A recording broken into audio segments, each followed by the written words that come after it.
할렐루야. 아멘. 우리 예배 인도자 진영이가 헌금 오늘 이렇게 묵상하면서 찬양을 골라주셨는데 오늘 헌금까지 나가지를 못할 것 같아서 미안해요. 계속 강의가 이렇게 밀려서 먼저는 제가 다음 주에 김찬성 목사님 오신다 그랬었잖아요. 근데 김찬성 목사님 오시는 게 이제 제가 대마도를 가야 해서 오시는 거다 이렇게 말씀드렸는데 일이 또 한 가지 또 생겼어요. 그래서 목사님이 저를 너무 사랑하셔서 무슨 일만 터지면 저한테 맡기셔가지고 이제 지난주에 다른 교회에 이제 설교를 하러 갔다가 왔다고 제가 말씀드렸잖아요.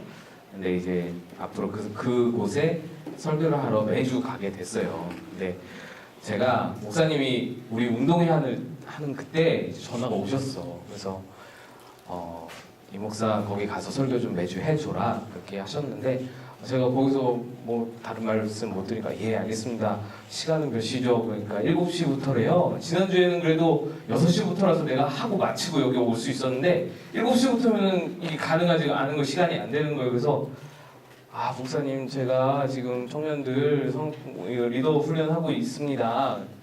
그 시간 좀 늦춰서 그렇게 좀 하자 이렇게 말씀하셔서 대답하고 네 알겠습니다 하고 끊고 나서 생각을 해보니까 대마도도 가야 되고 24일에 또 여기 밑에 작년부 수요예배 때 설교도 해야 되고 그래서 제가 다시 전화 드렸어요.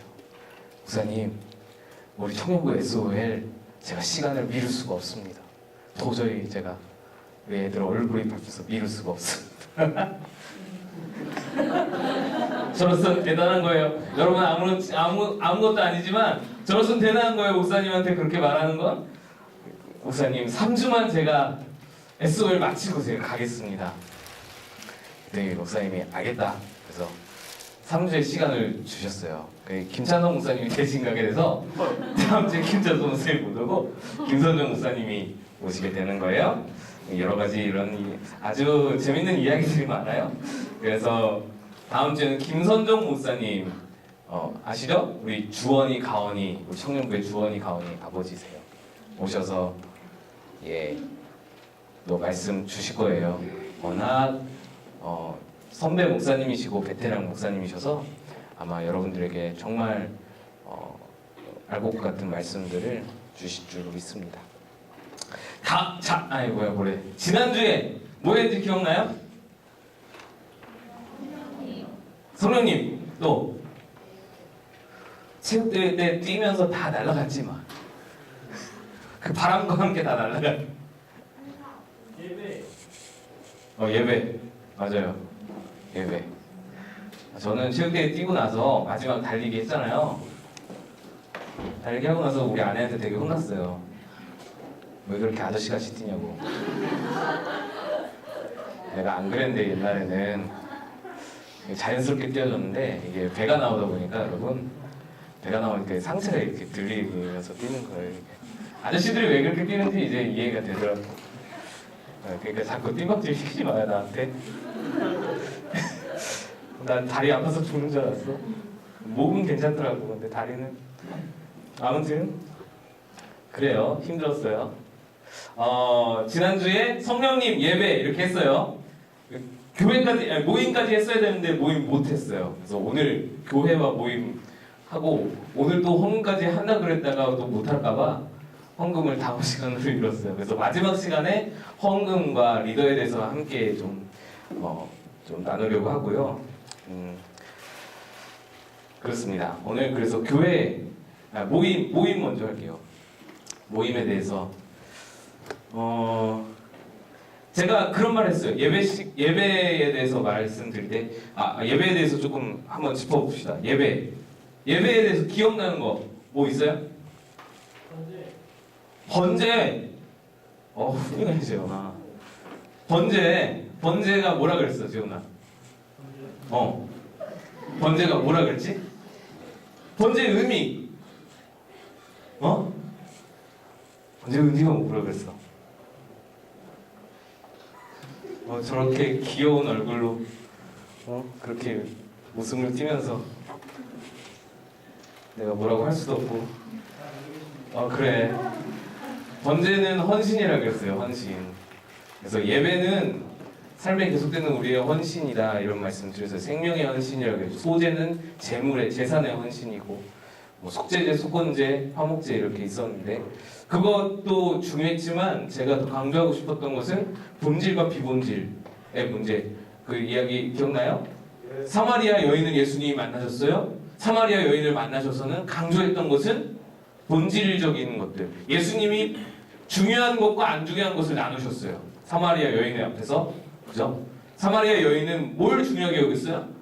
뭘 물어봤어요, 예수님한테? 장소를 물어봤어요. 장소, 여기냐 저기냐를 물어봤어요. 그게 그 당시의 사람들을 예배를 오히려 방해하는 비본질적인 요소였던 거예요. 본질을 가리고 본질을 흐리는 비본질적인 아주 대표적인 요소가 장소였던 거예요. 이 장소에서 드리는 게 중요한가요? 저 장소에서 드리는 게 중요한 거예요? 요게 그들의 마음을 흐리는 거였어요. 오히려 예수님 그거 중요한 거 아니다. 어디서 드리든 너희가 예배할 참되게 예배할 때가 온다. 근데 곧 이때라. 근데 그 이때가 어떤 때라 그랬어요? 이 여인에게 지금은 언제 무슨 때예요? 뭐 하고 있어 여인이? 예수님 만나고 있을 때. 예수님 앞에서. 그러니까 너희가 장소와 시간은 중요한 게 아니고 대상이 중요한 거다. 예수님이 계실 때 예수님 앞에서 예수님께 예배를 올리는 것이 중요한 것이다. 대상이 중요한 것이다. 또 한 가지 예수님이 지적한 본질은 뭐였냐? 뭐였어요? 예배할 때 뭐와 뭐로 드리라고? 영과 진리로. 마음이다라는 거예요. 내면이라는 거예요. 마음. 그래서 겉으로 보여지는 외형이 아니라 내면이 중요하다. 예배 때는 그것을 그 두 가지 본질을 우리에게 말씀하시고자 그 모든 유대인들이 다 뺑 돌아가는 그 사마리아를 예수님은 찔러 가시면서 그 여인을 만나시고 우리에게 이 메시지를 전해주셨다. 그런 말씀했어요. 자, 근데 그 말을 하면서 제가 그런 말 했어요. 예배는 하나님과의 관계다. 하나님과의 관계. 그래서 예수님께서 그런 말씀하셨죠. 하나님을 사랑하고 내 이웃을 내 몸같이 사랑하라. 마음을 다하고 너는 마음을 다하고 성품을 다하고 힘을 다하여 내 하나님 여호와를 사랑할 것이요. 또 하나는 내 이웃을 내 몸과 같이 사랑할 것이니라. 이것이 약속인 가장 큰 계명이다. 두 가지 계명이다 말씀하셨단 말이죠. 그러니까 그 계명, 두 가지 계명, 하나는 하나님을 사랑하는 것, 또 하나는 이웃을 사랑하는 것. 이 사랑하는 것, 하나님을 사랑하는 것을 실천할 수 있는, 하나님을 사랑하는 것을 표현할 수 있는 그 장, 그 필드를 만들어주신 것이 예배이고, 이웃을 사랑할 수 있는 하나의 장을 만들어주신 것이 모임이다. 저는 그렇게 생각이 들어요. 그래서 예배와 모임은 떨어질 수 없는 거예요. 우리는 흔히 생각해요. 예배가 더 중요하고 모임은 빠져도 괜찮고 모임은 덜 중요하고 이게 수십 년 동안 한국교회에서 그렇게 강화되어 왔어요. 왜냐하면 모임은 열악하잖아요. 모임은 열악하고 리더들을 이렇게 양육하고 리더들을 세울 만한 어떤 그런 인프라가 구축이 잘 안 되었다 보니까 굉장히 연약했어요. 열악했어요. 그래서 예배, 한 사람에게 집중된, 그러니까 목사의 역량에 집중된 예배는 뭔가 목사가 할 수 있으니까 예배가 중요해지고 모임이 그만큼 좀 이렇게 영향이 적어지는 그런 현상이 발생했지만 사실은 모임이 너무너무 중요하다. 오늘 말씀에 다 나와요. 오늘 한번 이야기를 들어보면 다 나옵니다. 그래서 여러분 잘 한번 들어보시면 좋겠고, 이런 질문 안 해봤어요? 혼자서 예배드리면 어때? 나 혼자 예배드리면 어때? 제가 설교 시간에 그런 얘기 했었죠. 제가 반찬 가게에서 반찬 사다가 TV에서 설교 나오는 거 들으면서 갑자기 막 마음이 감동돼서 눈물 나서 반찬 놔두고 간 적이 있다. 그게 예배냐 했더니 여러분이 예배예요 그랬거든요. 저 그때 너무 그 대답이 되게 감동스러웠어요. 예배 맞아요 그랬거든요 여러분이. 그렇게 혼자 듣는 거 말고 그렇게 갑작스럽게 하나님의 임재 안에서 성령님의 감동 안에서 갑자기 하나님을 예배하고 그렇게 혼자 드리는 거 말고 진짜로 예배 시간, 주일 예배 시간인데 교회를 오지 않고 집에서 인터넷에 여러분 예배 드릴 수 있는 환경이 다 갖춰져 있어요. 인터넷 들어가 보면은 이거 가르쳐주면은 여러분 안 나올까봐 겁나지만 인터넷 들어가 보면은 진짜 뭐 가피플 이런 데 들어가 보면은 설교 말씀 이승영 목사보다 훨씬 좋은 설교 말씀 수두룩 빽가리라는 말 알아요? 수두룩 빽가리예요. 쌓이고 셌어요. 매주마다 업데이트되면서 말씀들이 업데이트되면서 좋은 말씀들이 알고 주옥 같은 말씀들이 계속 업데이트된단 말이죠. 그거 주일날 그거 딱 틀어놓고 찬송가 한번 딱 부르고 내가 만드는 나의 예배, 나만의 예배 얼마나 좋아. 하나님 기뻐 받으시고. 근데 왜 그렇게 하면 안 돼요? 왜 안 돼? 이거 궁금하지 않아요? 이게 누구나 의문이 될 수 있는 부분이에요.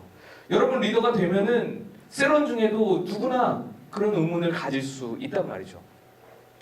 심지어 리더들 중에서도 그런 의문을 가질 경우가 많아요. 왜냐하면 지금 세상이 지나갈수록 저도 그래요. 저도 약간 개인주의적인 성향이 많아서 혼자 있는 거 좋아하고 내성적이고 그러다 보니까 내성적이라면 여러분 안 믿을지 모르겠지만 소심하고 내성적이고 혼자 있는 거 좋아하고 그래서 그런 거 좋아해요. 혼자서 뭐 책 읽고 혼자서 뭐 영화 보고 혼자서 밥 먹고 너무 좋아.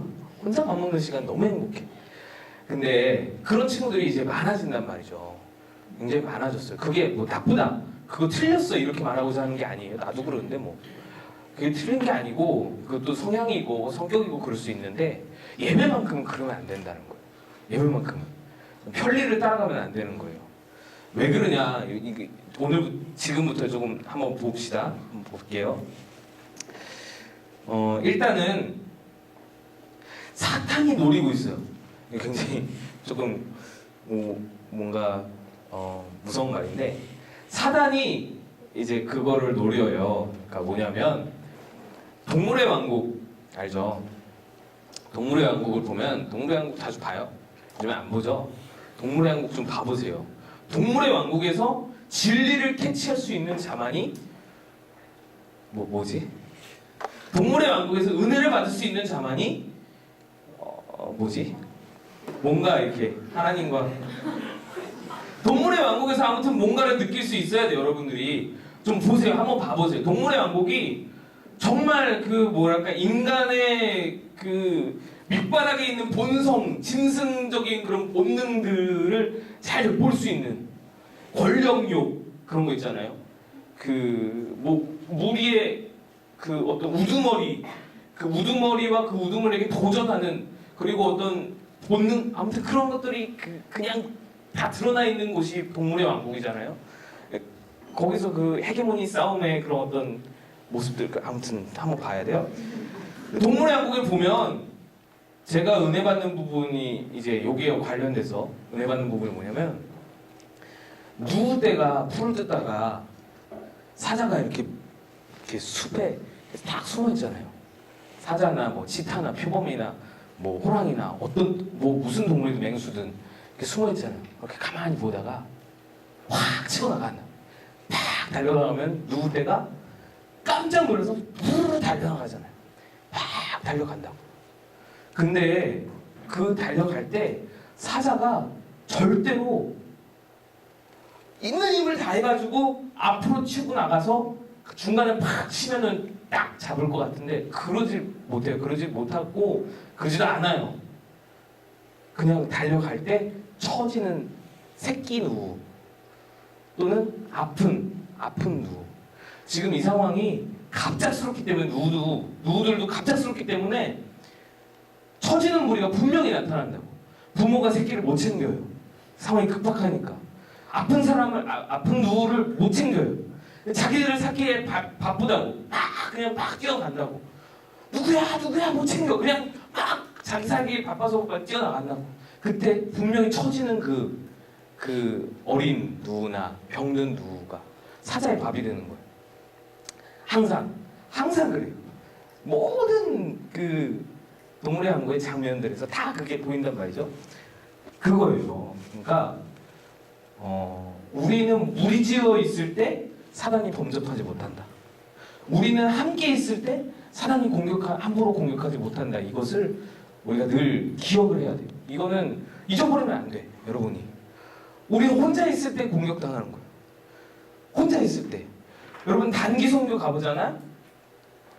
내가 단기 선교를 이제 견습 선교를 1년 동안 가봤는데 무서운 게 뭐냐면은 진짜 나는 그 엄청 큰 교회 다녔어요. 어제 PD수첩에 나왔던 그 교회 다녔거든요.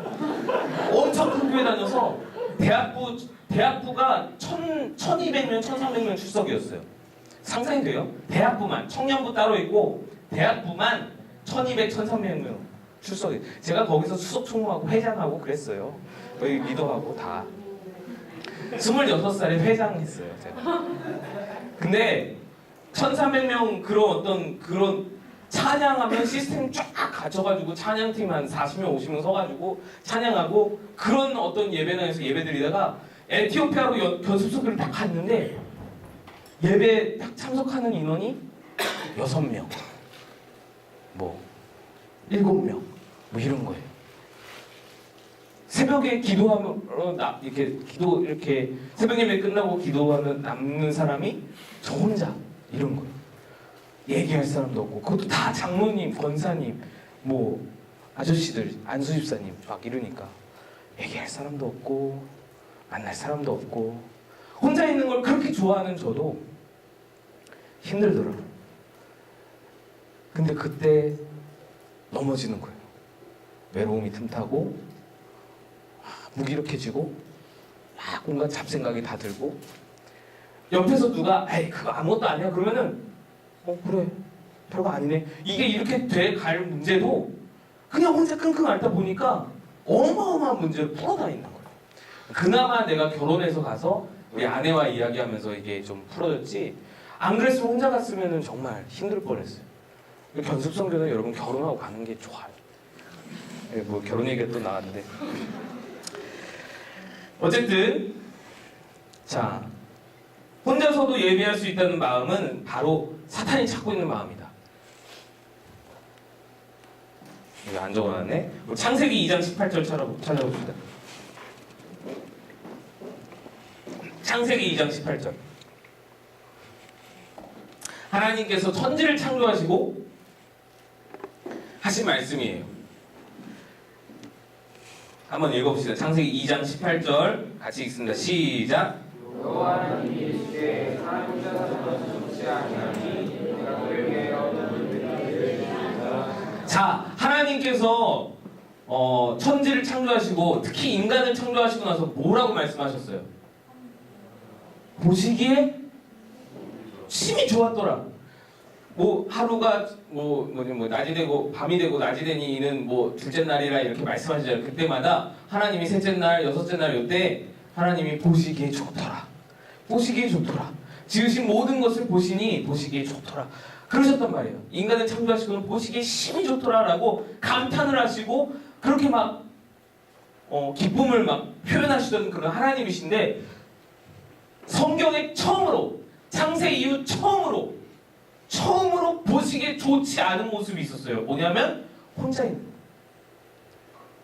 사람이 독초하는 것이 보시기에 좋지 않더라. 우리 부모님들은 이걸 가지고 이제 결혼을 압박하는데 물론 결혼의 문제도 있지만 관계, 모임 이거 하나님의 뜻이 아닌 거예요. 혼자서 예배한다? 하나님 뜻이 아닌 거예요. 갑자기 하나님의 임재로 성령의 감동으로 예배하고 그런 어떤 상황이 있는 건 특별한 상황이지 그게 매번 반복될 수는 없는 거예요. 예배라는 공동체를 주신 것은 그거 하나님의 다 뜻이 있는 거예요. 이게 창조의 원리예요. 창조의 원리. 하나님이 아담을 만드시고 독초하는 것이 좋지 않다. 이것은요. 그게 창조의 원리라는 거예요. 그러니까 하나님 보기에는 하나가 좋지 않아서 여기까지 창조가 완료가 안 된 거야. 보시기에 좋지 않은 상황이야. 이거는 완료가 안 된 거예요. 그리고 나서 하와를 지으셨어.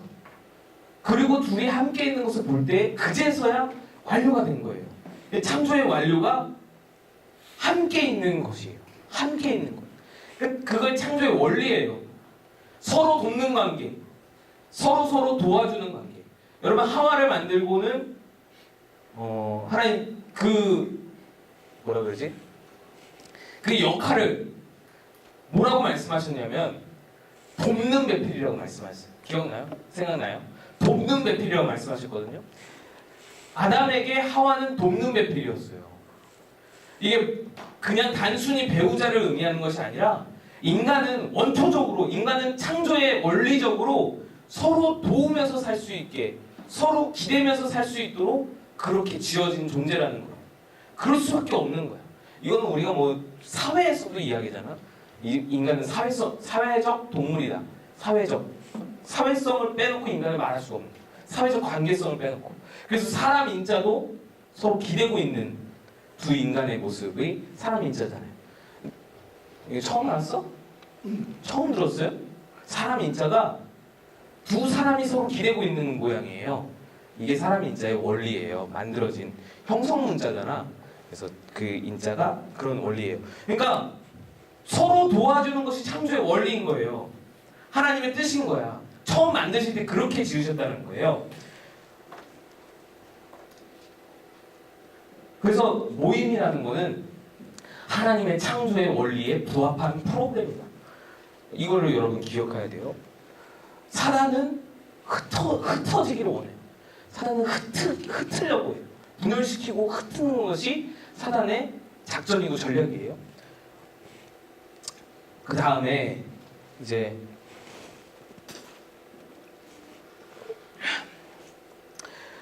여러분 그런 얘기 들어본 적 저는 좀 들어봤는데, 너 왜 셀모임 왜 안 와?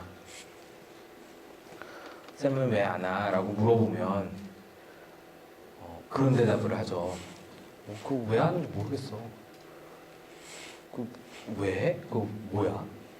뭔데 그렇게 모이는 거야? 그런 말을 이제 하잖아요. 여러분 이 질문에 대답할 수 있어요?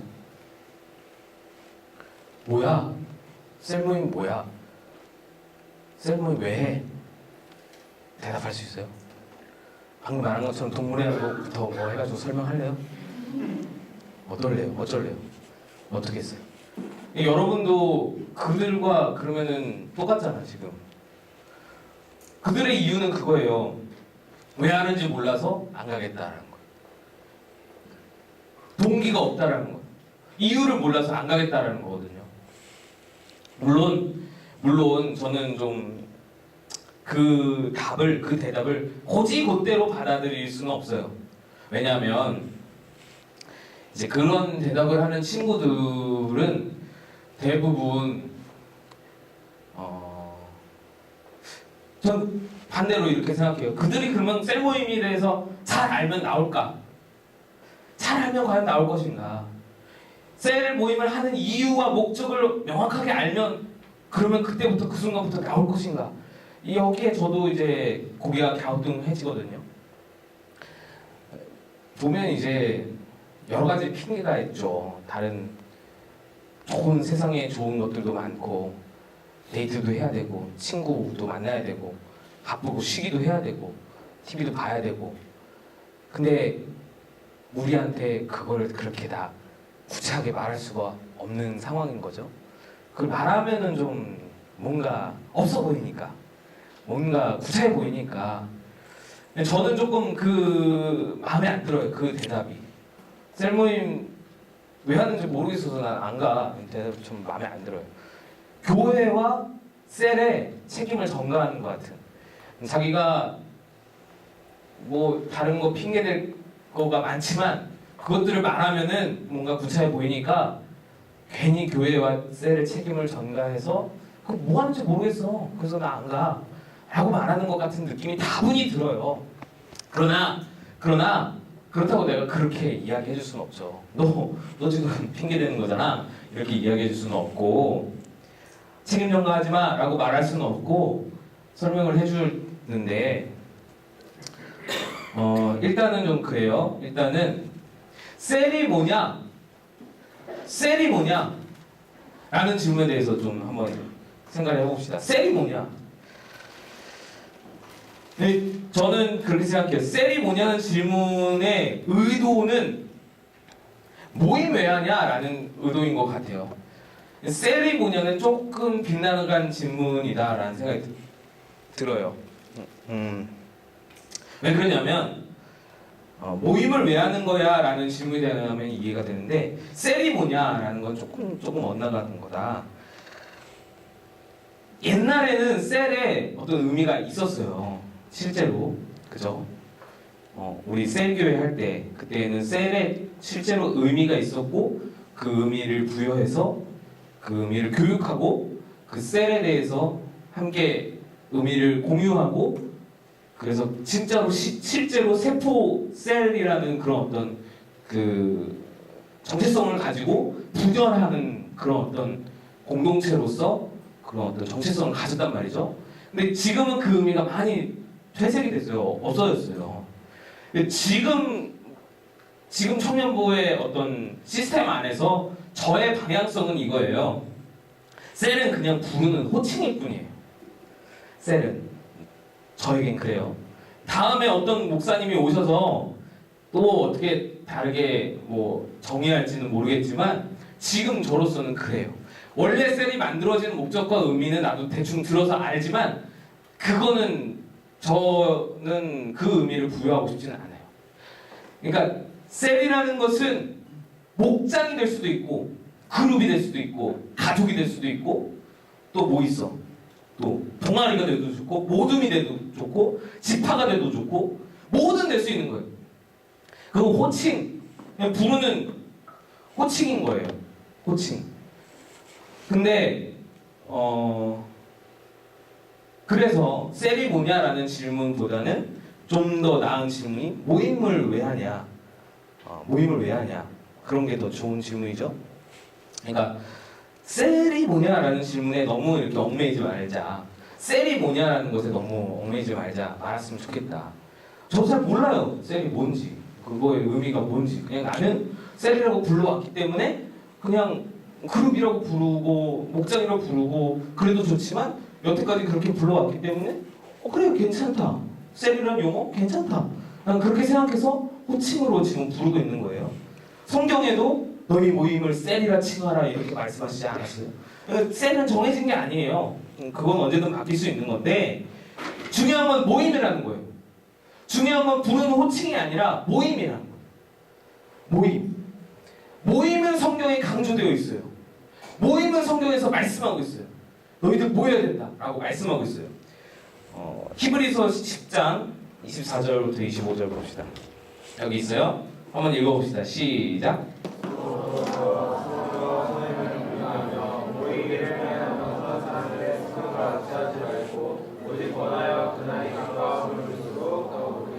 자, 여기 보면은 히브리서 10장의 말씀인데 히브리서 10장에서 그 유대계 그리스도 교인들에게 히브리서의 저자가 편지를 쓰는 거예요.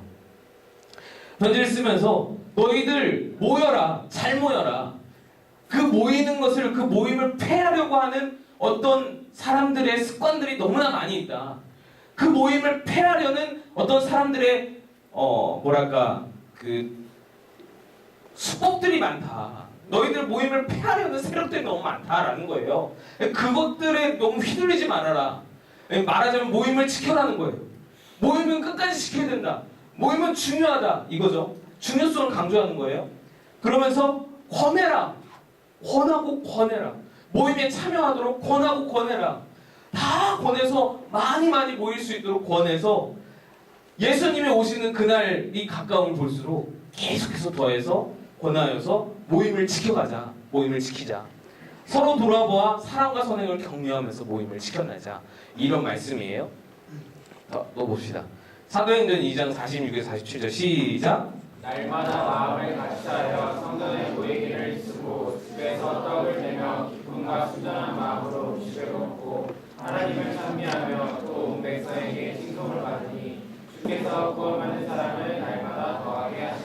자, 이게 성령 강림 오순절이 지나고 그 다음에 바로 교회가 처음 출발하는 그 시점에서의 말씀이에요.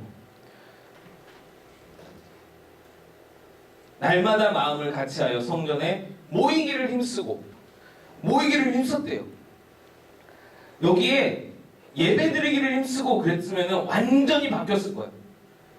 지금 제가 하는 강의 내용이나 그런 것이 완전히 바뀌었을 거예요. 근데 모이기를 힘쓰고라고 그랬어요. 모임이 중요한 거예요. 그 모여서는 우리 하는 거랑 똑같이 했어요.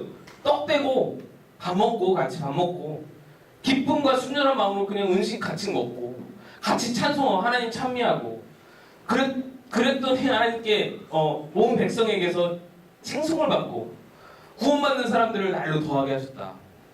예배 드렸다는 말이 없어요. 교회 봉사했다는 말이 없어요. 뭐 선교했다는 말 그런 말 없어요. 그냥 모였더니 이렇게 된 거예요. 여러분 요 말씀은 교회의 시초를 보여주는 거예요. 교회의 시초를. 초대교회의 모습이거든요, 이게. 누가 강요하지 않았어요. 성령님이 딱 임한 다음에 누가 강요하지 않았어. 물론 성령이 임하시기 전부터 모였죠. 근데 그때와 지금의 어떤 모임의 동기는 완전히 달랐어요. 왜냐하면 성령이 임하시기 전에는 두려워서 함께 있었어요. 따로따로 떨어지면 죽을까봐, 예수님처럼 죽을까봐, 객사할까봐 무서워서 두려워서 같이 있었어요. 예수님 승천하셨잖아. 예수님 십자가에서 그렇게 핍박받고는 예수님 따르는 무리들도 걸리면 죽는 마당에 예수님 승천해버렸단 말이야. 얼마나 무서워 제자들이. 이제 의지할 사람도 없고 예수님도 없고 자기들만 혼자 버려진 것 같은 그 시점에서 두려워서 120명의 제자들이 마가의 다락방에 함께 모여있다가 성령이 임한 거란 말이죠. 근데 성령이 임하고 나서 모임의 분위기가 완전히 바뀐 거예요. 동기가 완전히 바뀐 거예요. 밥 먹으려고 모였어. 같이 찬양하려고 모였어요. 그럼 모임은 그런 거예요. 모임 왜 해요? 그냥 모이는 거야. 모이면 좋으니까. 그냥 같이 밥 먹으려고 모이는 거예요. 모였을 때의 능력을 이 사람들은 경험했어요. 모였을 때 성령이 임했거든. 모였을 때 권능이 임했거든. 그 모임의 그 능력과 권능과 그 모임의 장점들을, 능력들을 경험한 거예요. 그래서 모임을 빼놓고는 이 사람들이 설명할 수 없는 거예요. 그래서 모이기를 힘쓰는 거예요. 누가 강요하지 않는데 모이기를 힘쓰기 시작한 거예요. 그러면서 교회가 세워졌어요. 여러분 우리가 확실히 알아야 될 게 뭐냐면은 교회가 세워지고 모임이 형성된 게 아니에요. 우리 지금처럼 교회가 먼저 딱 세워지고 자 여기 꿈꾸는 교회입니다. 세워지고는 그 다음부터 여러분 이제 모였으니까 이제부터 셀 모임 하시시오. 이게 아니라는 거예요. 사람들이 모이기 시작했어요. 이렇게 마음을 같이 해서 모이기를 힘쓰다 보니까 같이 떡 먹고 이렇게 하나님 찬송하다 보니까 사람들이 칭찬하고 그 사람들의 삶이 거룩하니까 사람들이 칭찬하고 그러니까 사람들이 하나님께서 사람들을 날마다 구원받는 사람들을 더하게 하셨고 그래서 모임이 점점 커지면서 그게 교회가 됐어요.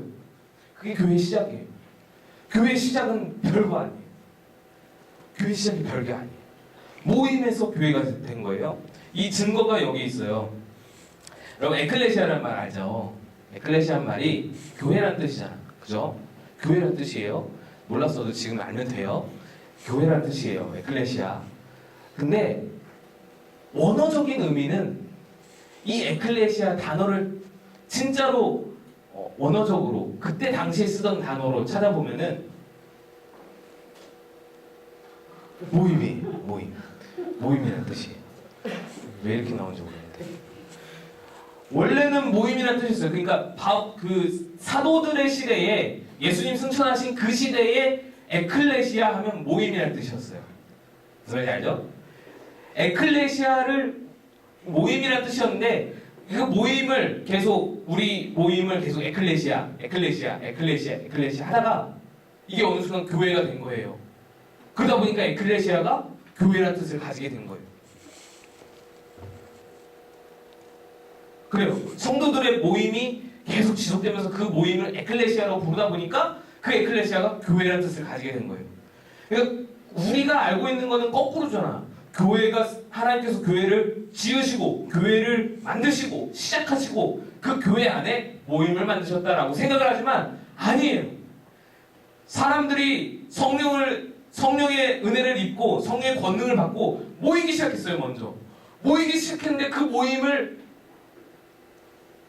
모임이 교회가 된 거예요. 그 모임의 권능이 임하고 교회가 된 거예요. 요 순서예요. 그래서 모임이 교회의 시초다. 우리는 현재 이제 예배드리러 교회 간다. 주일날 교회가. 그러면 너 어디 가니? 그러면 교회 가요. 교회 왜 가니? 하면 여러분 뭐라고 대답해요? 예배드리러 가요. 예배드려야 돼요. 목사님도 혼나요. 그러잖아요. 근데 그때 당시에 만약에 초대교회 사람들에게 너 어디 가니? 너 지금 주일날 어디 가니? 라고 물어봤다면 그 사람들은 모이러 가요. 그랬을 거란 말이죠. 우리 모여야 돼요. 모일 때 좋아요. 모일 때 힘이 있어요. 여러분 모임이 이상적인 모임은 이런 거예요. 원래 모임이 이런 거예요. 원래 우리는 교회가 예배가 먼저지만 그때 당시에는 저는 그렇게 생각해요. 초대교회 성도들은 성령이 충만했잖아요. 성령이 충만했으니까 예배는 일상이었어. 사실 매일매일 매 순간마다 물 먹으면서도 하나님 감사 물을 주셨네. 예배를 매일매일 순간마다 예배를 드렸단 말이지. 잠자면서 누우면서도 오늘 하루도 축복하신 하나님 감사 하나님 찬양합니다. 이게 성령 충만이라는 삶이요. 그런 삶이거든요. 매 순간이 예배인 거야. 그래서 매 순간이 예배인 사람들이 뭐 100명, 200명이 모였어. 그러면은 자연히 예배가 이루어지는 거예요. 그래서 지금이야 목사님이 있어서 찬양 인도자가 있어서 설교를 담당하고 찬양 인도를 담당하지만 그때 당시엔 그런 게 없었잖아. 전혀 없었어요. 그래서 오늘 내가 오늘 은혜 받은 말씀인데 내가 이 말씀 좀 나누자. 그럼 말씀을 나눠. 그럼 그 사람이 설교자가 되는 거야. 오늘 내가 은혜 받은 찬양인데 이 찬양 좀 같이 부르자. 그럼 그 사람이 찬양 인도자가 되는 거예요. 찬양 인도자가 하루에도 5명, 6명이 나올 수도 있는 거고 설교자가 하루에도 7명, 8명이 나올 수도 있는 거예요. 예배에 규칙이 없고 형식이 없어요. 그래서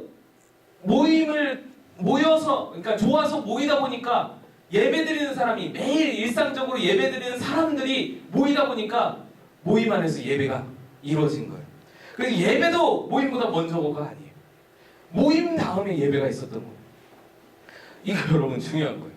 그러니까 내가 왜 이렇게까지 설명을 하냐면 모임이 초대교회에게는 너무너무 중요했다라는 거예요. 모임 빼고는 초대교회를 설명할 길이 없는 거예요. 모임이 다였어요. 밥 먹는 게 너무너무 중요했어요. 같이 밥 먹는 게. 같이 하나님 찬송하는 게 너무너무 중요했단 말이죠. 물론 몇십 년 지나지 않아서 굉장히 많이 문제가 발생을 해요. 이 모임 안에서. 그래서 바울이 고린도전서에 그토록 고린도 교인들아 서로 좀 사랑해라 계속 그렇게 말을 하고 뭐 그런 일들이 비일비재하지만 갈라디아서 에베소 교회에 또 뭐 골로새 교회에 빌립보 교회에 계속해서 그렇게 편지를 보내면서 간권하고 권면하고 그러는 것들이 뭐 십수년 지나지 않아서 그러니까 이 초대교회는 굉장히 이상적인 모임을 말하죠. 근데 어쨌든 우리의 출발은 모임이었다. 교회의 출발은 모임이었다라는 것이 우리 안에 개념이 있어야 된다. 그래요. 그래서 다음을 보면 이 교회의 직무라는 고대 교부들의 제정한 교회의 직무예요. 여기 보면은 5가지가 나와요. 그러니까 이건 교회의 직무예요. 그러니까 교회에서는 이 5가지를 의무로 실행해야 되는 거예요. 교회의 의무. 물론 이게 고대 교부들 내가 언제인지 까먹었는데 한 200년, 300년 요때 제정한 거예요. 요때. 그러니까 카톨릭에서도 굉장히 처음 그 교부들 그때의 교부들이 제정한 교회의 의무예요. 그러니까 우리 지금 현대적으로 생각하면 조금 안 맞는 것도 있어. 근데 교회의 의무가 뭐냐면 첫 번째 캐리그마, 말씀 선포예요. 설교를 의미해요. 설교해야 할 의무가 있다는 거예요. 말씀이 선포돼야 될 의무가 있다는 거예요. 하나님 말씀이 매번 교회에서 선포돼야 된다. 디다케는 말씀 가르침이에요. 말씀이 교회에서 가르쳐져야 된다. 늘 계속 교육이 되어야 된다라는 그런 어떤 의무를 말한 거예요. 그러니까 교회 안에 오면은 성경 공부를 할 수 있다라는 그 뭐랄까 일반적인 그런 어떤 상식이 있어야 된다라는 거죠. 유카리스트는 성찬식을 늘 행해야 된다라는 거예요. 성도들로 하여금 성찬에 참여할 수 있도록 교회가 매번 성찬식을 해야 된다 이런 것이고, 그다음에 여기 마지막에 디아코니아는 이제 교회가 섬기고 봉사를 해야 된다. 이게 이제 뭐 발전을 하면 전도하고 선교하고 그런 것이 되겠죠. 근데 네 번째로 중요한 게 성도의 교제, 코이노니아, 모임이다라는 거예요. 모임이 교회의 의무예요. 의무. 그 초대교회에서뿐만 아니라 100년, 200년이 지난 고대 교부들이 제정한 교회의 직무에도 이것이 포함될 정도로 모임은 교회의 의무였다. 당연한 거였다. 너무너무 당연한 거였다. 근데 왜 이렇게 됐는가? 왜 이렇게 우리는 모임을 등한시 여기고 조금 예배보다는 좀 낮은 것으로, 작은 것으로, 덜 중요한 것으로 여기는가? 그런 것도 우리가 한번 생각해 볼 필요가 있어요.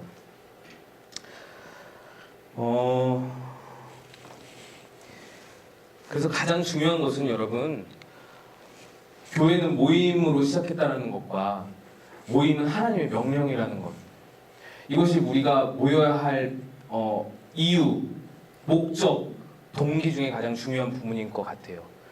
다른 것도 없어요. 우리가 예배 왜 드려요? 이렇게 하면 설명할 말이 많아요. 근데 여러분 설명 안 해도 느끼잖아. 예배는 당연히 드리는 거야. 예배는 마땅히 드려야 되는 거야. 내가 뭐라고 여러분들을 설득하지 않아도 여러분 안에 있잖아요. 사실 모임도 그렇게 되어야 된다는 거예요. 모임 왜 모여요? 물어보는 거는 예배 왜 드려요? 라는 비슷한 질문이 될 수밖에 없는 거예요. 설교 왜 하세요? 이런 거랑 비슷한 거예요. 그러니까 당연한 것들이 당연하지 않게 돼버렸다. 이것들을 우리가 생각해 봐야 된다.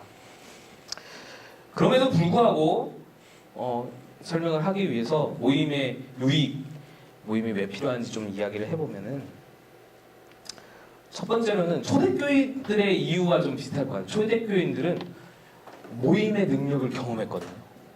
모임의 권능을 경험해서 모이면 좋았어. 모이면 그냥 좋은 거야. 여러분 그렇잖아. 친구를 만나서 밥 한 끼 먹는데 이유가 필요해요? 좋아서 먹는 거잖아. 연인끼리 만나서 밥 한 끼 먹는데 차 한 잔 마시는데 이유가 필요해요? 좋아서 만나서 마시는 거예요.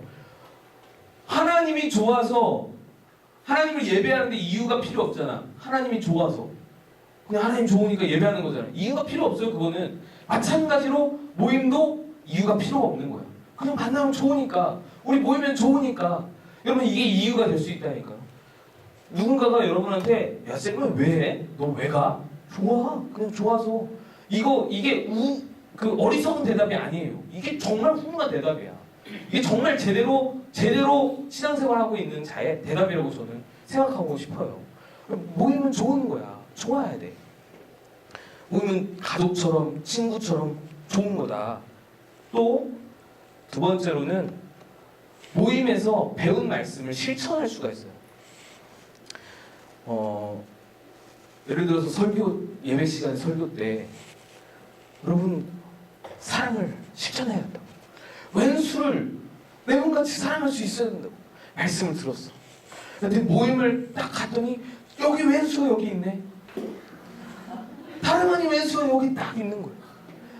그러면 이제 그 말씀을 실천할 수 있는 조금 필드가, 장이 우리에게 허락되는 것이죠. 하나님이 여러 가지 이유가 있어서 우리에게 모임을 허락하시고 명령하셨지만 그 중에 한 가지가 이런 것도 있다. 너희 배우고 듣고 배운 그 말씀을 이 모임에서 실천해라. 이 모임에서 실행해라. 그런 어떤 부분이 있다라는 거죠. 좀 이따가 다시 한번 좀 언급을 할 거예요. 그리고 연관되어서 생각해 볼 때 모임을 통해서 서로 자라나요. 리더가 세론을 이끌어주고 세론이 리더에게 또 도전을 주고 그러면서 서로 잘하는 거예요. 서로 성숙하는 거예요. 여러분 리더가 완벽해서 세론을 이끄는 게 아니에요. 저는 그렇게 생각해요. 리더도 세론과 함께 동반 성장하는 거예요. 모임을 통해서 리더도 같이 자라나려고 리더하는 거예요. 리더가 뭔가 완벽하게 갖춰서 거기에 서는 게 아니에요. 여러분은 느낄지 못 느낄지 모르겠지만 저는 느껴요. 청년부 4년 하면서 내가 많이 컸어. 많이 컸다. 많이 컸어요. 많이 자랐어. 물론 아직도 한참 남았지만 너무나 부족하지만 아직도 너무 모자라지만 많이 자랐어요. 그거에 감사해요. 너무 감사해요. 여러분한테 받은 게 너무 많아요. 여러분 너무 감사해요. 난. 그게 그런 거예요. 나는 청년부 너무너무 하기 싫었어요. 밥맛이 툭 떨어졌었어. 그래서 살이 쪽쪽쪽쪽 빠져가지고 지금도 옛날 사진 보면은 기가 막혀요. 기가 막혀요. 지금 그때 입었던 15년도에 입었던 양복을 지금 입으려고 하면 팔이 이렇게 돼요. 들어가질 않아 이게. 어찌나 말랐었는지 기억나는 분들이 있을 거예요. 그 정도로 부담이 되고 힘들고 어려웠는데 여러분이 날 키웠어요. 이렇게 이만큼 자란 거예요. 얼마나 감사한지. 이런 거 하나 준비하는 밤을 샜어요 진짜. 한번 여러분 앞에서 이렇게 이야기하려면 밤을 샜어요. 며칠을 세웠는지 몰라. 뭔 말을 하지? 어떡하지? 책을 몇 권을 뒤져보고 회계한테 미안할 정도로 책을 엄청 사가지고 그 책을 다 뒤져보고 그냥 밤을 새워서 그렇게 준비하고 그랬었어요. 그것들이 쌓여가지고 이제 대충 얼른뚱땅 준비하고도 어느 정도 말할 수 있는 정도가. 그렇다고 여러분 준비 안 했다는 게 아니고 준비는 했는데. 그러니까 모임은 같이 자라나는 장소예요.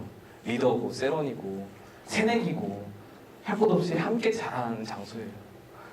예배로만 자라는 건 아니에요. 새내기가 예배 제대로 드릴 거 봤어? 여러분 중에서도 그렇잖아. 아직까지도 예배 시간이 이렇게 예배를 제대로 드린다 1년에 몇 번 이렇게 손 꼽을. 근데 모임은 다르잖아. 모임 가면 마음이 열리잖아. 왜? 나는 고만고만하거든. 다 비슷비슷하고 목사님은 되게 멀어 보이잖아. 뭔가 되게 높은 데서 이렇게 되게 어려운 말 하는 분 같고 나는 거리가 있는 것 같고. 근데 모임 가면 어때? 고만고만하잖아. 다 비슷비슷하잖아. 그러니까 그 사람들끼리 말하는 것에 은혜가 되고 위로가 되고 그러면서 잘하는 거거든요. 나보다 조금 나으면 그거 보고 도전이 되고 그런 거예요 모임은. 그래서 모임이 중요한 거예요. 그래서 다 같이 자라는 성장하는 거다. 그리고 초대교회 성도들이 보여줬죠. 모임에서 함께 기도했더니 성령이 임했어요. 함께 기도하는 것에 위력이 여러분 안에 다들 그런 어떤 경험들이 있으리라 생각이 돼요. 그래서 함께 마음 맞는 사람들과 함께 기도하고 함께 같은 주제를 놓고 기도하고 하는 것들이 얼마나 위력이 있는지 능력이 있는지 그때 성령이 임했다. 함께 기도할 때 그것이 굉장한 유익이 된다는 것이죠. 위로가 되고. 물론 여러분 이런 어떤 이야기 한 것들이 아까 말했지만 초대교회 그 모임이 굉장히 이상적이라고. 실제로 그랬어요. 몇십 년 지나고 나서 교회들이 문제가 생기는데 장난이 아닌 거예요. 뭐 분열의 문제부터 시작해서 뭐 네가 오느냐 내가 오느냐, 네가 크냐 내가 크냐, 은사의 문제.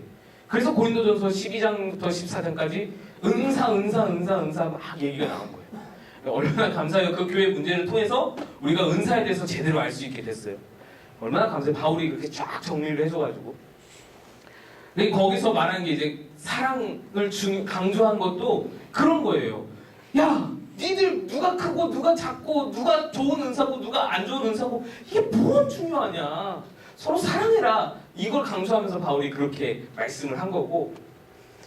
또 한 가지는 가난하고 부자고 여기서 이제 차이가 나고 갭이 벌어지고 그때는 이제 성찬을 애찬식 하듯이 늘 이렇게 떡을 떼고 먹고 하는 것들이 일상적이었어요. 아까도 봤지만 모임에서 늘 떡을 뗐어요. 늘 함께 먹었어요. 거의 그것이 정해져 있는 하나의 순서처럼. 근데 자기 집에서 먹을 걸 가져와가지고 같이 나눠서 먹는데, 다 같이 한 사람은 떡볶이, 한 사람은 피자 이렇게 가져와서 먹는데, 부자 그룹은 가난한 사람들이 오기 전에 약속된 시간이 뭐 6시 반이다 하면은 6시에 먼저 모여서는 자기들끼리 먹는 거예요. 고린도에 나와요. 자기들끼리 먹는 거야. 왜? 좋은 음식들 함께 먹는 거. 근데 거기는 뭐 라조기, 뭐 또 뭐 있어? 깐풍기, 또 내가 나한테 좋은 음식이 뭐 아무리 뭐 랍스타 뭐 그런 거, 다 설명. 아 오늘 내가 이거 가져왔다고. 그러면서 뽐내면서 서로 이렇게 먹고는 다 치워요. 다 치워. 안 먹은 척하고 다 치워놓고 가난한 사람들이 떡볶이, 순대 가져와서 이제 먹는 거 그냥 이렇게 멀끔히 보기만 하고. 그거를 바울이 지적하는 그런 것도. 그러니까 교회가 순식간에 이렇게 된 거예요. 이상적인 교회에서, 이상적인 모임에서 순식간에 이렇게 변화된 거예요. 변질된 거죠. 그러니까 우리 현실의 교회를 여러분 너무 부정적으로 생각할 필요가 없어요. 바울 시대의 교회도 그랬는데, 바울 시대의 교회도 성적인 문제, 음란한 문제 어마어마했고, 분열의 문제, 뭐 싸우고 지지고 볶고 얼마나 많은지 몰라요. 고린도전서, 고린도후서, 뭐 또 뭐야, 로마서, 갈라디아서, 에베소 다 보면 다 그런 문제. 그러니까 그래요. 뭐 하루 이틀의 문제가 아니다. 교회 문제는. 근데 우리는 그렇죠. 그런 부정적인 요소들이 있으니까 모임 가기 싫다. 그런 마음이 들어요. 모임을 통해서 성장한다는데, 목사님은 모임을 통해서 성장한다는데, 모임을 통해서 위로받고 권면받고 그런다는데, 개뿔 나는 하나도 받는 게 없는 것 같은데, 모임에서 나는 상처받게 받는 게 없는데, 이런 생각이 든단 말이죠. 고린도 교회 성도들처럼, 또 무슨 갈라디아 교회 성도들처럼 그런 마음이 든단 말이죠, 우리도. 근데 여러분이 그것을 기억해야 돼요. 이상적인 모임이 아니라고 해서, 정말 완벽하지 않다고 해서 하나님 뜻이 아닌 게 아니다. 그럼에도 불구하고 하나님 뜻이다. 그럼에도 불구하고 모이는 것은 하나님께서 원하시는 방향이다. 누가복음 10장에 선한 사마리아인의 비유가 나오죠. 강도를 만났어. 어떤 사마리아 사람이. 사마리아 사람이 아니지. 어떤 유대인이 강도를 만나서 쓰러져 있어. 피가 막 흘리면서. 빨리 지혈을 하고 빨리 치료를 해야 살 수 있는 그 사람이 죽어가고 있어요. 근데 두 사람이 지나가죠. 한 사람은 제사장이었어요. 한 사람은 레위인이었어요. 제사장과 레위인이 바쁘다 하면서 지나갔어요. 아이고 사람이 죽어가네. 근데 난 바빠. 그러면서 지나갔단 말이에요. 근데 그들이 바쁠 이유가 뭐냐? 그들이 바쁠 이유는 별게 없어요.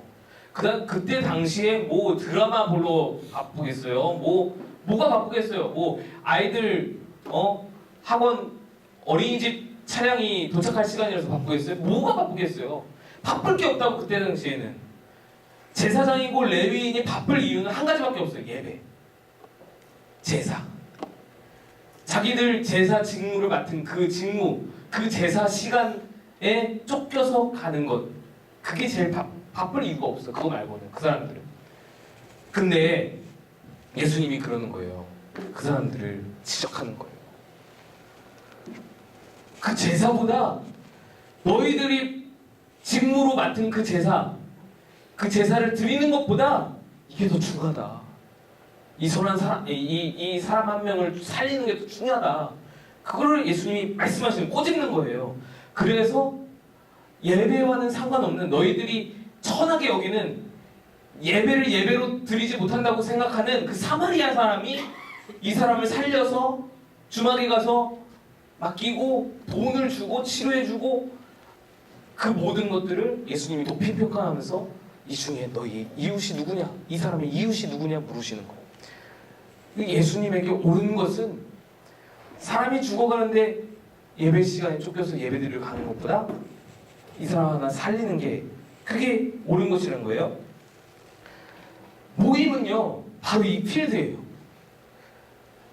모임 안에 죽어가고 있어 누군가가. 모임 안에서 누군가가 피 흘리고 있어요. 요것을 보는 거야 하나님은. 여기에 여러분을 보내신 거예요. 여기에 그 쓰러지는 사람을 여러분을 위해서 보내신 거예요. 그래서 하나님은 그 사람을 건지기를 원하시는 거예요. 모임 안에 있어요. 우리가 동네에서 찾으려고 하면 힘들잖아. 어렵잖아요. 동네에서 뭐 모르는 사람, 생판 모르는 사람 찾아가서 섬기고 도우려면은 어렵잖아요. 근데 하나님이 여러분에게 그 기회를 주시는 거예요. 예배보다 중요한 것을 할 수 있는, 행할 수 있는 기회. 누군가의 이웃이 될 수 있는 기회. 모임 안에서 찾아라. 모임 안에서. 모임 안에 왼수 같은 사람이 있어요. 있죠.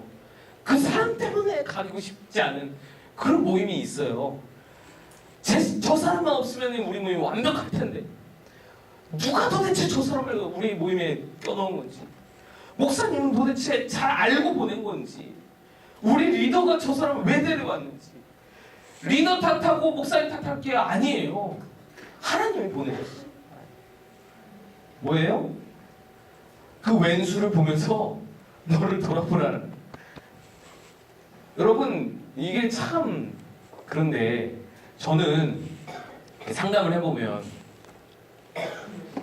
물론 저도 그래요. 저도 제 입장에서 생각할 때가 많은데 상담을 해보면 이 사람을 얘기를 들으면 얘는 완전 죽일 놈이야. 정말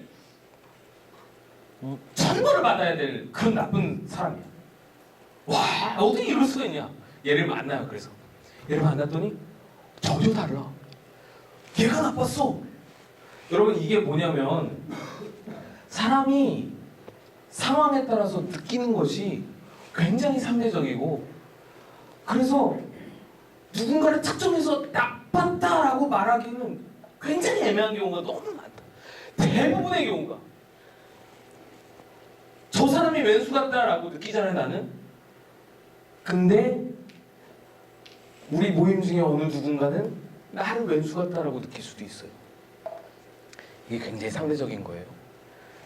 나를 그렇게 느끼고 있을지도 몰라요. 그게 왜 그렇게 배치가 되고 왜 그렇게 하나님이 보내시냐면 그 왼수 같은 놈을 통해서 내 밑바닥을 보게 하시는 거예요. 하나님.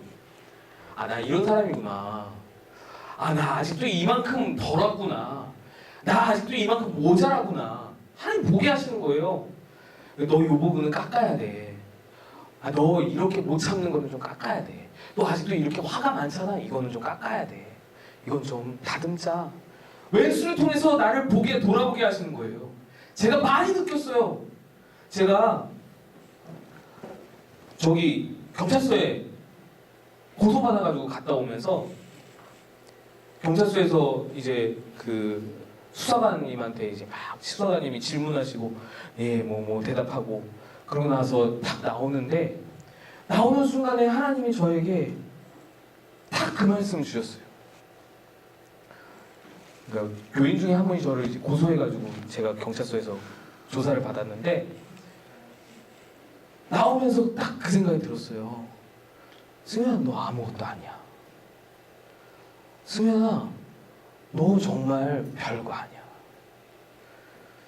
하나님 앞에 하나님이 후 불면 사라질 인생이야. 너 목사, 너 대단한 거 같지? 너 매주마다 설교할 때 한 200명씩 너 이렇게 잘 들어주니까 대단한 거 같지? 꿈꾸는 교회 청년부 목사, 너 대단한 거 같지? 10명, 8명 리더 거느리고 걔네들이 뭐 다 목사님 막 칭찬하고 그러니까 대단한 거 같지? 아무것도 아니야. 후 불면 날아가는. 거기서 그 수사관이 연필 하나 삐끗해가지고 혐의 인정하면은 그냥 끝나는 거야. 빨간 줄 가고 그냥 혐의 해서 벌금 때리고 끝나는 거예요. 목회 인생 끝나는 거예요. 그거. 내가 참 작게 느껴지더라고. 그러면서 내가 느꼈어요. 나를 고소하신 그분이 천사구나. 하나님이 나한테 보내신 천사구나. 나를 통해서 그 일을 통해서 나를 겸손하게 하시고자 하는 너무나도 아름다운 천사시구나. 이 일을 통해서 억울하게 고소당하는 성도들의 마음도 좀 알게 하시고 그런 것도 있고 여러 가지 생각이 막 이거 지문 찍으면서 지문 다 찍거든요. 조서를 쫙 해가지고 지문을 다 찍어요. 딱 이렇게 꾸겨가지고 접어가지고 지문을 다 찍어요. 이거 내가 동의하는 말이라는 거예요. 내가 한 말, 내가 뱉은 말이 여기 다 타이핑이 돼 있잖아요. 그거 수정하는 기회를 줘요. 재밌는 얘기지. 수정하는 기회를 줘요. 그러면은 거기 볼펜을 짚고 찍 긋고 수정해. 그럼 나는 그 수정한 거를 다시 타이핑해서 다시 뽑을 줄 알았어. 안 그래. 절대 타이핑한 거를 한 번 뽑은 거를 절대 다시 뽑지 않아요. 그게 종이 아끼려고 그런 게 아니고 그게 뭐 증거 위조 뭐 그런 게 되나 봐요. 그래서는 찍 긋고 수정하면은 그걸 그대로 놔두는 거야. 이 사람이 이렇게 수정했다라는 증거를 남기기 위해서. 그리고 거기다 도장을 찍어요. 그리고는 처음부터 한 40페이지 되거든요. 내가 그 조사한 내용이 한 40페이지, 50페이지 됐던 것 같은데 접어가지고 뒷면과 다음 면의 앞면을 함께 지정을 다 찍어. 지정을 다 찍어. 이게 다 연결되어 있는 거다 이거죠. 다 이게 페이지가 섞이지 않았다. 요거를 증명하기 위해서 다 찍어. 손가락이 빨개지도록 다 찍어요. 그거를 가지고 이제 뭐 검찰에 넘기고 그런 거예요. 왜 이 얘기 왜 했지? 아무튼 그거 찍고 내려오면서 참 마음이 비워지더라고요. 아 진짜 여러분 말들처럼 현자가 되더라고요. 아 그렇구나. 네 그렇구나. 그러니까 여러분 모임 안에 왼수가 있는 거는 그 나름대로의 하나님 뜻이다. 하나님의 의미다. 그를 통해서 여러분을 돌아보고 그를 통해서 여러분을 겸손케 하시고 여러분을 깎고 다듬으시는 하나님의 놀라운 의미가 담겨져 있다. 하나님의 사랑이다. 그래서 왼수는 천사다. 왼수가 아니라. 우리 따라해보세요. 제가 이 얘기할 때마다 하는 건데 따라해봅시다. 우리 왼수를 한번 떠올려보세요.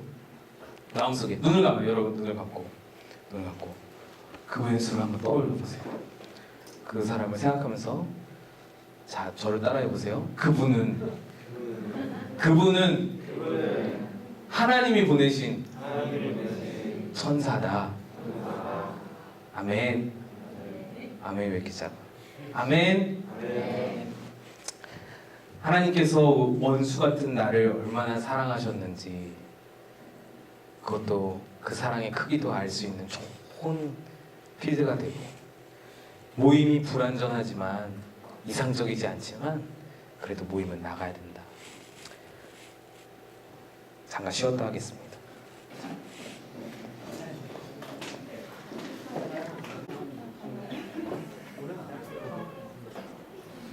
예, 교회 할 거예요. 교회.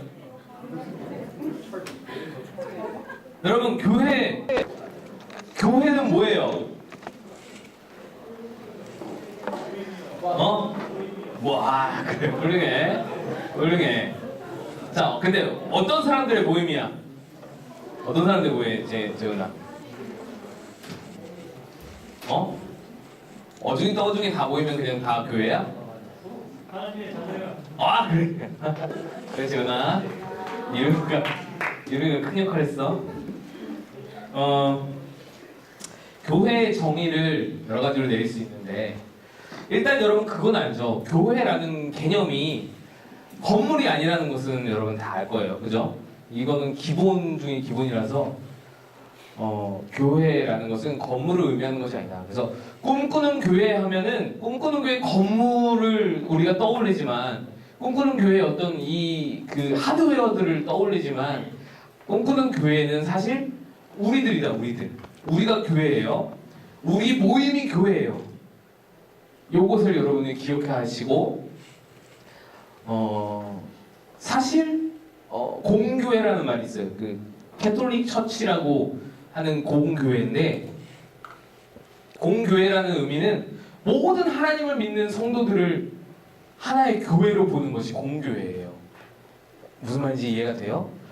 그래서 꿈꾸는 교회와 뭐 저기 옆에 있는 반석교회와 관악감리교회가 지금 우리 현실에서는 따로따로 떨어져서 얼굴도 모르고 예배도 따로 드리고 전혀 모르는 사람들이고 지나가다 인사도 안 하고 그렇지만 사실은 하나님 나라의 전체 하나님이 통치하시는 나라의 개념에서 보면은 교회는 그 공교회는 그들도 우리도 또 모든 하나님을 믿는 백성들이 다 교회다, 하나의 교회다 이렇게 볼 수 있어요. 단지 봉천동 919-26번지에 있는 요 모임은 꿈꾸는 교회라고 칭하는 것이고 분열된 듯 하나가 되는 그런 교회, 그런 것들을 여러분들이 좀 이해를 했으면 좋겠고, 교회는 건물이 아니다 그것들도 이해를 했으면 좋겠고, 그래서 그 교회를 비판하면 그래요. 우리가 어느 교회를 비판하잖아. 야, 니네 교회 잘못됐어. 목사님 그러면 안 돼. 그러면 그 사람들이 뭐라는 줄 알아? 야, 네가 우리 교회 무슨 상관이야? 아니에요. 우리 상관해야 돼. 왜? 그 교회도 우리 교회야. 너나 나나 하나님 안에서 이거 왜 들고 해? 하나님 안에서 같은 공교회라는 거예요. 교회야, 같은 교회야. 공교회라는 개념이 그래서 중요해요. 꿈꾸는 교회가 아프면 옆에 있는 교회가 뭐라고 말해주고 일으켜주고 도와줘야 되는 책임과 의무가 있어요. 우리는 하나님 안에서 공교회니까. 네, 그런 것들도 여러분들이 개념으로 좀 잘 간직했으면 좋겠고, 그래서 교회에 대해서 쓴소리 할 때 왜 우리 교회에 상관이야? 니네 교회는 잘 다녀? 이런 말은 정말 그 교회에 대해서 모르는 말이다, 무식한 거다. 그렇게 생각하시면 좋겠고, 하나씩 봅시다. 교회의 정의예요. 교회의 정의 먼저 내립시다. 첫째로 하나님의 백성이다. 교회의 정의 하나님의 백성. 따라해보세요. 하나님의 백성. 하나님의 백성. 교회의 정의는 하나님의 백성이에요. 첫 번째가 하나님의 백성. 자, 여기 한번 읽어봅시다. 시작. 상이 어찌 추가되리요. 우리는 살아계신 하나님의 성전이라. 이와 같이 하나님께서 이 시대에 내가 그들과 대화하며 두루 행하며 너를 그들의 하나님이 되고 그들은 나의 백성이 되리라. 나는 그들의 하나님이 되고 그들은 나의 백성이 되리라. 이 말씀을 구약 성경에 어마무시하게 많이 하셨어요. 하나님의 꿈이었어요. 하나님의 소망이었어요. 이스라엘 백성을 출애굽해서 이끌면서 하나님 말씀하세요. 나는 너희의 하나님이 되고 너희는 나의 백성이 되는 것.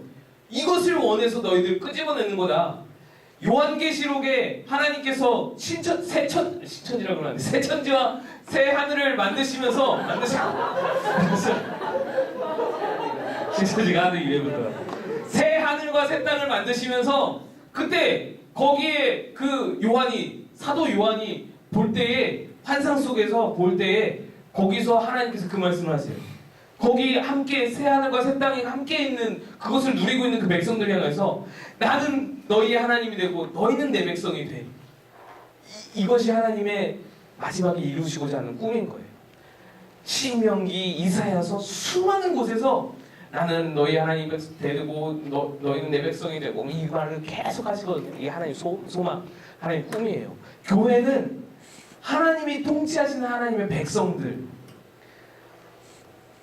우리의 하나님은 우리의 하나님이 되시고 우리는 하나님의 백성이 되는 그 하나님과 백성의 관계, 여기 교회예요. 교회의 정의예요.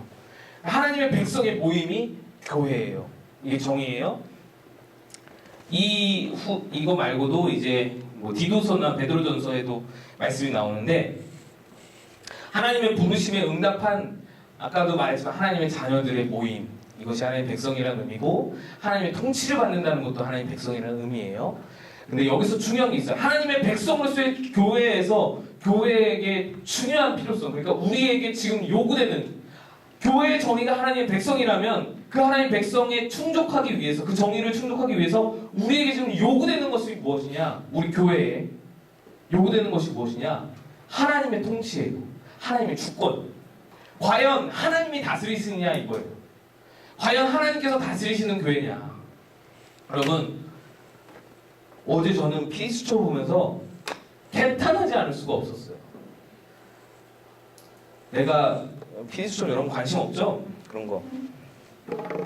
집에 가서 유튜브에 명성교회 800억의 비밀 뭐 그런 거 한번 쳐서 읽어보세요. 한번 들어보시고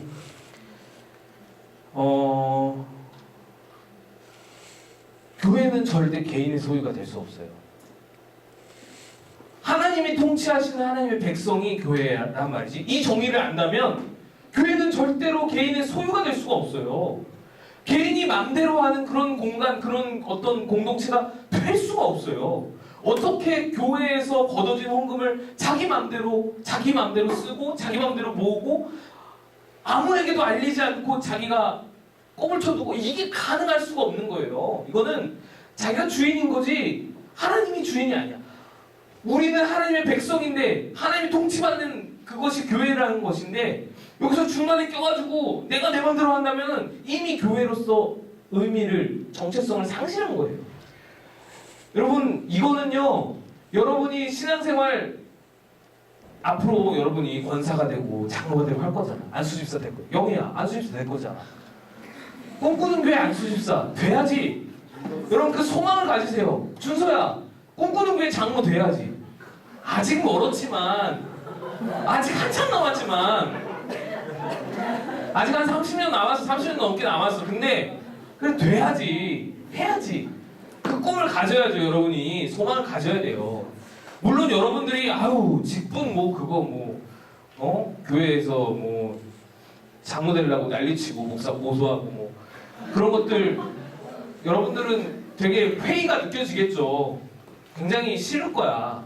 근데 그럼에도 불구하고 돼야 돼요. 돼서 그래서 거기서 여러분이 바꾸는 그런 사람들이 됐으면 목사님은 좋겠고 그래서 저는 여러분들이 그 장로 투표, 뭐 권사 투표 이런 것에도 적극적으로 참여했으면 좋겠고 그래서 교회의 어떤 그런 돌아가는 것들도 좀 알았으면 좋겠고 아무튼 그건 나중에 얘기고 뭔 얘기를 하려고 자꾸 이렇게 세니까 죄송해요. 미안해요. 시간이 없는데 교회는 어쨌든 개인의 소유가 될 수 없어요. 절대로. 이거는 한 거 해야 돼. 만약에 만에 하나 윤수 아버지가 윤수라고 있어. 여기 뭐 이윤수라고. 윤수 아버지가 윤수 아버지 아니라 누구라도 어떤 장로님이라도 뭐 부목사라도 교회의 재산이라든지 교회의 권한을 남용한다든지 자기 개인의 소유로 착각하는 듯한 모습을 보인다. 그럼 여러분은 들고 일어나야 되는 거예요. 그건 항거해야 되는 거예요. 그거는 가만 놔두면 안 되는 거야. 그건 있을 수 없는 일이에요. 그럴 수가 없어. 그건 안 되는 거야. 그거는 교회의 길을 포기하는 거기 때문에 절대로 여러분 농담으로라도 윤수한테 얘 금수저야 그런 말 하지 마. 얘 금수저야 뭐 너는 뭐 타고났느니 뭐 그런 말 하지 마요. 권력자의 아들 뭐 그런 말 하지 마요. 굉장히 무서운 말이야. 굉장히 나쁜 말이고 연수 성수를 종부린 듯 하세요. 오히려 네? 걔네들도 그게 마음이 편할 거야.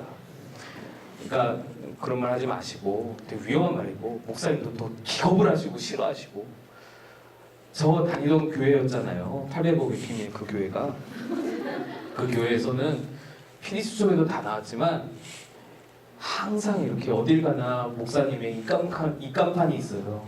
요만한 입간판이 있어요. 거기 가서 성도들이 사진 찍어요. 인스타 올리고 페북에 올려요. 목사님하고 사진 찍고 싶은데 목사님이랑 사진을 못 찍어서 입간판이랑 사진 찍는 거예요. 간증자가 나와서 간증을 하고 나면은 예수님 감사합니다. 목사님 사랑합니다. 요게 정해진 멘트처럼 계속 나와요. 누가 그렇게 하라고 가르치지 않았어. 근데 어느 순간부터 성도들이 그렇게 하고 있어요. 무서운 거예요.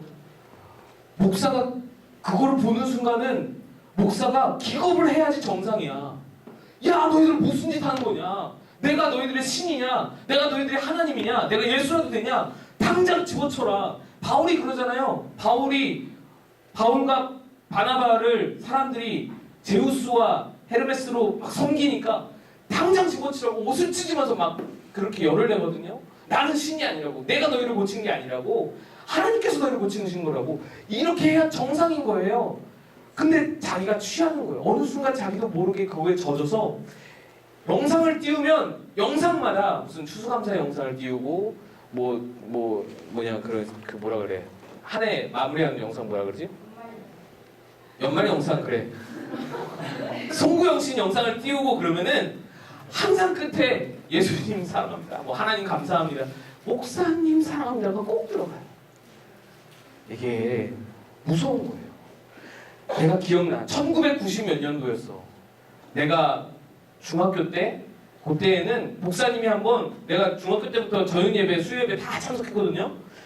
저녁 예배 때였어. 영상을 하나 틀었는데 한 분이 영상을 만들어서 틀었는데 거기에 목사님의 일대기가 쫙 나왔어요. 뭐 어려서 뭐 새벽동 치러 다니고 뭐 전도사 때 뭐 어렵게 목회하시고 그런 영상을 막 하면서 마지막에 목사님 훌륭한 목사님 우리 훌륭한 목사님 사랑합니다 뭐 이렇게 메시지가 나왔어요. 그랬더니 목사님이 올 강단에 오셔서는 이런 거 만들지 말라고 나 우상화하지 말라고 목사님 그러셨거든. 분명히 내가 기억해요. 근데 그 다음에 몇 년 뒤에 또 그런 영상들, 또 그런 어떤 멘트들이 나올 때에는 이제는 아무 말씀이 없더라고. 변하는 거예요. 무섭게 변하는 거예요. 그러니까 여러분들이 캐치해야 돼요, 이제는. 그러니까 그런 것들을 여러분들이 캐치해야 돼요. 물론 우리 교회는 그럴 일 없지만 그 정도로 큰 규모도 아니고. 하나님의 백성이다. 교회는 하나님의 백성으로서의 교회다. 그래서 하나님의 백성이라는 것은 교회가 하나님의 통치를 받고 있다라는 하나님의 주권이 있는 곳이다. 그거를 오직 하나님만이 통치할 수 있는 거예요.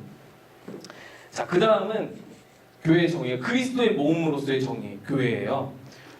이건 너무나 잘 알고 있는 개념이죠, 여러분. 예수는 교회의 뭐다? 머리 되시고 교회는 예수의 몸이 된다. 그리스도의 몸이다. 이게 명확하게 있어요. 한번 읽어봅시다. 시작. 그는 몸이 교회의 머리시다. 그가 근본이시요 죽은 자들 가운데서 먼저 나시니 이는 신이 만물의 뜻이래요. 자, 이거는 요 그리스도의 여기에도 또 있는데 여기 요걸 한번 읽어봅시다. 시작.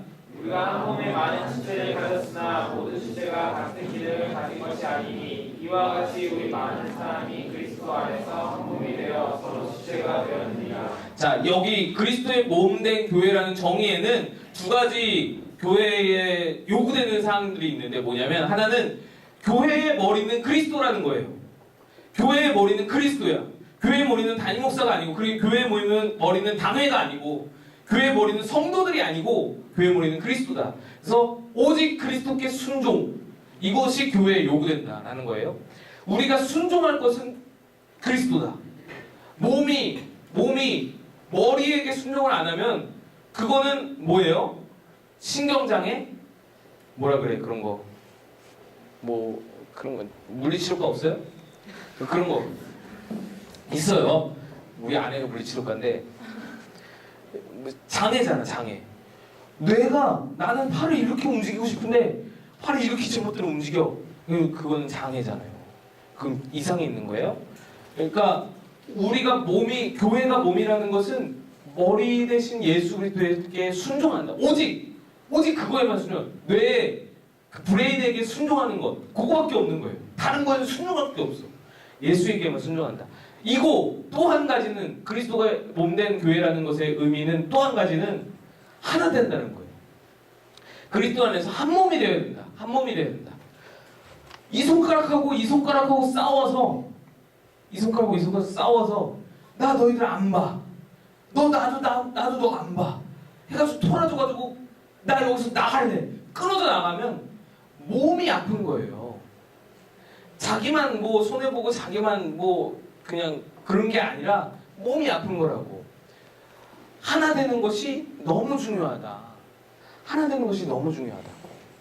그래서 그리스도의 몸된 교회라는 정의에는 그 두 가지 의미, 한 몸이 되어야 된다는 것, 교회에 요구되고 머리 대신 그리스도께 순종해야 된다는 것이 요구된다. 다음에 성령의 전으로서의 교회. 이게 점점 이게 삼위일체의 이렇게 대입해가지고 하나님의 우리 교회를 이제 정의를 내리는 건데 점점 의미가 좀 좁아지는 개념이에요. 하나님의 백성으로서의 큰 원대한 교회를 의미하고 그리스도의 몸된 지체로서의 교회를 의미하고 성령의 전은 굉장히 개인적인 교회를 의미해요. 너희 각자가 성령의 전이라는 거예요. 말씀을 읽어봅시다. 시작.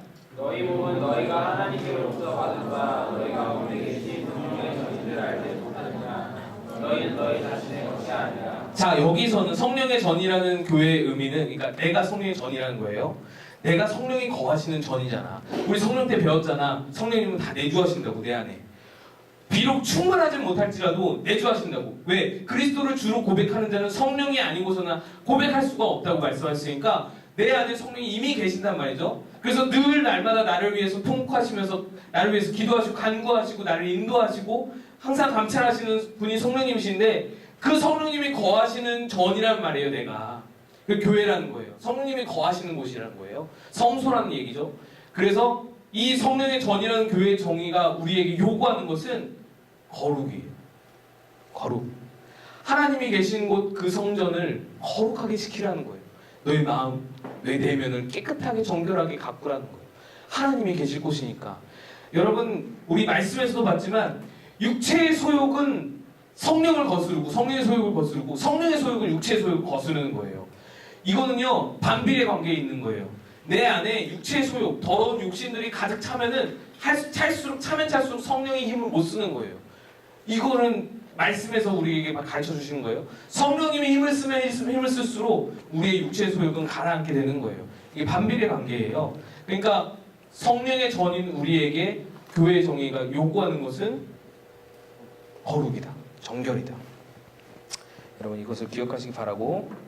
어우, 너무 많은데. 할렐루야.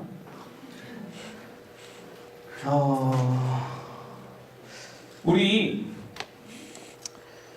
그리스도의 몸된 교회라는 것이 교회의 하나됨을 요구한다고 했잖아요. 이 교회의 하나됨은 우리 꿈꾸는 교회의 하나됨을 의미하기도 하지만 또 하나, 아까도 말했던 공교회, 하나님을 믿는 자들, 그 모든 하나님의 백성들이 연합한 그 교회의 하나됨을 요구하는 것도 있어요. 그리스도의 몸된 교회라는 것은. 말씀에도 여러 말씀이 있는데 지금 시간이 없어서 다 볼 수는 없고, 여러분, 우리 교단이 뭔지 아세요? 예수교 장로회 통합측이에요. 통합측. 예수교 장로회 합동측이 있고, 예수교 장로회 합신도 있고, 예수교 장로회 고신도 있고, 아무튼 되게 많아요. 근데 우린 통합이야. 자, 원래 하나였어요. 하나였다가 신사참배 때 고신과 통합합동이 갈라졌어요. 고신은 신사참배를 안 했어. 거긴 끝까지 목숨 걸고 지켰어요. 그래서 지금까지도 고신은 굉장히 보수적이에요. 여기 강단에 신발 신고 못 올라가. 주일날 돈 쓰면 안 돼. 주일날 교회 외에 가면 안 돼. 주일날 책도 펴보면 안 돼. 성경책 외에 펴보면 안 돼. 굉장히 보수적이에요. 김유전 선생님이 거기 출신이야. 김유전 선생님이 여러분들한테 자유분방하게 대하는 거는 굉장한 은혜예요. 여러분, 그걸 정말 감사하게 여겨야 돼. 근데 그렇게 해서 고신과 갈라졌어요. 그러니까 사실 합동 목사들은 다 신사참배한 목사들은 후배들이에요. 우리 교단은 다. 그래서 예전에 한번 회개도 하고 회개 운동도 하고 막 그랬는데, 어쨌든 그 죄가 있어요. 고신 측이 우리 무시해. 되게 정죄하는 것도 많고. 근데 어쨌든 그건 옛날 일이고. 근데 통합과 합동이 또 어떻게 갈라졌느냐? 합동은 교리를 중시했어요. 교리가 중요해.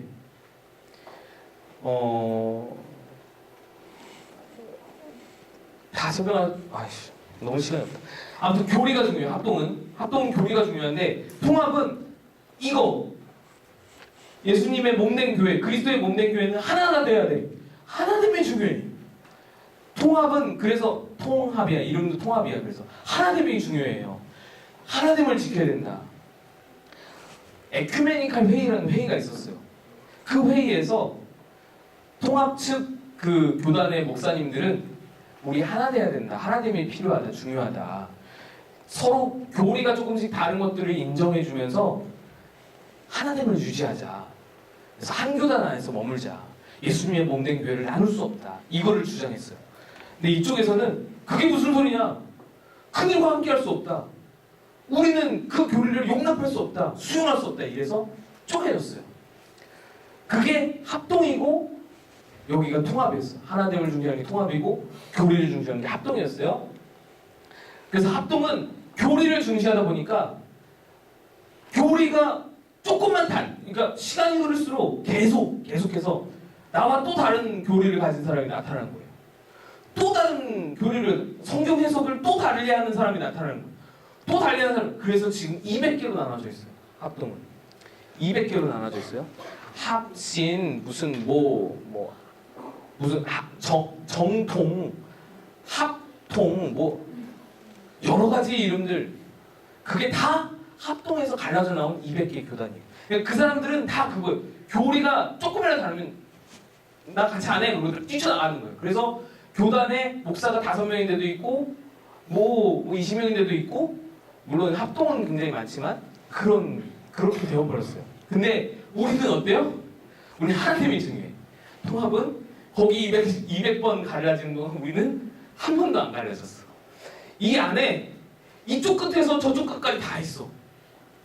굉장히 자유분방한 목사도 있고 정말 고심보다도 보수적인 목사도 있어, 이 안에.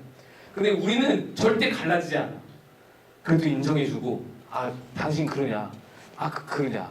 속으로는 아유 저 마귀 새끼 같은 목사, 저 목사라고 그러면서도 같이 있는 것이 통합 목사들이에요.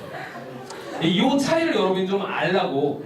굉장히 되게 역사를 생각하면 되게 어려운 부분인데 그래도 조금 알라고, 그래서 교단 선택하는데도 여러분이 좀 참고를 하라고 제가 말씀을 드렸습니다.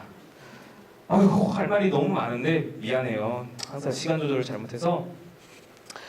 네, 다음 주에는 제가 대마도에서 여러분들을 위해서 기도할 것이고, 대마도에 태풍이 왔으면 좋겠어요. 저는 여행 취소되기.